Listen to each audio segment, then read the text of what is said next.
સુરતમાં લેબર લો એસોસિએશનના વકીલો હજી કામથી અળગા રહ્યા હતા. નવી કોર્ટ બિલ્ડિંગમાં પડતી તકલીફો અને અસુવિધાઓના અભાવને કારણે વકીલોમાં રોષ જોવા મળી રહ્યો છે. વકીલોનો આરોપ છે કે નવી કોર્ટમાં ગાડીઓ મૂકવા માટે પાર્કિંગની જગ્યા પણ નથી. વકીલોએ માંગ કરી છે કે ફેમિલી કોર્ટને કોઈ બીજી જગ્યાએ બનાવવામાં આવે. સુરતમાં આજે ન્યાયિક કામગીરી ઠપ થઈ ગઈ હોય તેવા દ્રશ્યો સર્જાયા હતા. લેબર લો એસોસિએશન સાથે જોડાયેલા તમામ વકીલોએ એક સુરે પોતાની પડતર સમસ્યાઓને લઈને કામકાજથી અળગા રહેવાનો મોટો નિર્ણય લીધો હતો. વકીલોને આ અચાનક હડતાલ અને કામથી અળગા રહેવાના કારણે દૂર દૂરથી પોતાના કેસની મુદ્દત માટે આવેલા અસીલો અને સામાન્ય જનતાને ભારે હાલાકીનો સામનો કરવો પડ્યો હતો. વકીલોનું કહેવું છે કે આ નવી કોર્ટ ઇમારત ખાસ કરીને લેબર કોર્ટના સુચારુ સંચાલન માટે બનાવવામાં આવી હતી, પરંતુ વહીવટી તંત્રની બેદરકારીના કારણે અહીં વકીલો તેમજ પોતાના કામકાજ માટે આવતા સામાન્ય નાગરિકો માટે વાહન પાર્કિંગની કોઈ યોગ્ય કે સુવ્યવસ્થિત વ્યવસ્થા કરવામાં આવી નથી. રોજે રોજ હજારો વાહનોના પાર્કિંગ માટે જગ્યા ન મળતા કોર્ટ પરિસરની બહાર રોડ પર ટ્રાફિક જામની વિકટ સમસ્યા સર્જાય છે. પાર્કિંગ ઉપરાંત પાયાની સુવિધાઓનો અભાવ પણ અહીં મોટી મુશ્કેલી બની ગયો છે. જગ્યાના અભાવે અને ભીડભાડવાળાના કારણે વકીલો અને અસીલો બંનેને રોજિંદા કામકાજમાં ભારે મુશ્કેલીઓ વેઠવી પડી રહી છે. આ કાયમી સમસ્યાના કાયમી ઉકેલ માટે લેબર લો એસોસિએશને ઉગ્ર માંગ કરી છે કે આ પરિસરમાંથી ફેમિલી કોર્ટને અન્ય કોઈ યોગ્ય જગ્યાએ વહેલી તકે ખસેડવામાં આવે, જેથી અહીં ટ્રાફિક અને ભીડનું ભારણ ઘટી શકે. વકીલ મંડળે આજના આ વિરોધ પ્રદર્શન સાથે તંત્રને સ્પષ્ટ અને આખરી ચેતવણી આપી દીધી છે કે જો પાર્કિંગની સમસ્યા અને અન્ય જરૂરી સુવિધાઓ અંગે વહેલી તકે કોઈ સકારાત્મક નિર્ણય કે કાયમી ઉકેલ લાવવામાં નહીં આવે તો આવનારા દિવસોમાં આ વિરોધ પ્રદર્શનને વધુ આક્રમક બનાવવામાં આવશે. Ravibhai Chaudhary, advocate, labour court, Surat.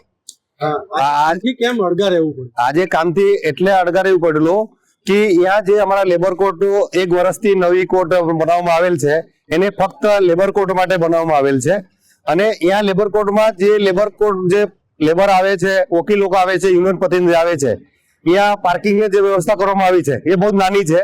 અને એ પાર્કિંગ વ્યવસ્થામાં જેમ તેમ કરીને એને ગાડીને પાર્કિંગ થાય છે. અને જે લેબર લોકો આવે છે એના ગાડી બી પાર્કિંગમાં એક દિવસમાં પાર્કિંગ બહાર કરવું પડશે. અને અહીંયા ફેમિલી કોર્ટ અગર આવે તો અહીંયા પાર્કિંગ વ્યવસ્થા અને જે ઉપર જે કોર્ટને અમને જે વ્યવસ્થા આપવામાં આવેલ છે તે વ્યવસ્થા બી ખોવાઈ જાય એવું છે. અને ફેમિલી કોર્ટ અહીંયા આવવાથી એને વાતાવરણ બગડે કે અમારા લેબરના જે રીતે કામ થતું હોય તે કામ થઈ શકે નહીં. અને વકીલ લોકોને બી તકલીફ પડે, ગાડી પાર્કિંગ કરવા માટે તકલીફ પડે. અને વર્ષોથી અને ગુજરાત હાઈકોર્ટ અને ઇન્ડસ્ટ્રીયલ કોર્ટના પ્રેસિડેન્ટ સાહેબને અમને ભરોસો આપેલ છે, તમે આટલા દૂર જાઓ, તમને બધા તમામ સગવડ કરી આપીશું. છતાં આજે પણ અમારા મજૂર વકીલભાઈ યુનિવર્સિટી આવે છે, ચા પીવા માટે સગવડ નથી. કેમ? અહીંયાથી 40 રૂપિયાની એક ચા છે, મજૂર એક 40 રૂપિયાની ચા પીવી નહીં શકે, જ્યારે અમને સગવડો નથી આપ્યા છે. અને આટલા તકલીફમાં આજે બી અમને વિતાઈ છે, એ છતાં એને ફેમિલી કોર્ટ સમાવેશ કરીને અમારા કામકાજને અમારા જે કામકાજ ચાલે છે તે કામકાજ રોકવાડ કરવાના, તેને બાધા વિઘ્ન કરવા માટે આ કોશિશ ચાલી રહી છે. અને એ તદ્દન ખોટી છે. અને એને ફેમિલી કોર્ટની જગ્યા હોય તો સરકાર પાસે બહુ બધી જગ્યા છે, એને જગ્યા આપવી જોઈએ.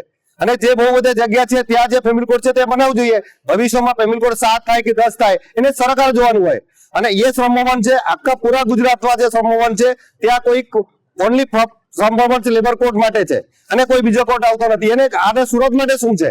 અને એ સરકારની વસ્તુ છે, સરકાર ધ્યાન લઈને એને કોર્ટ આપવું જોઈએ.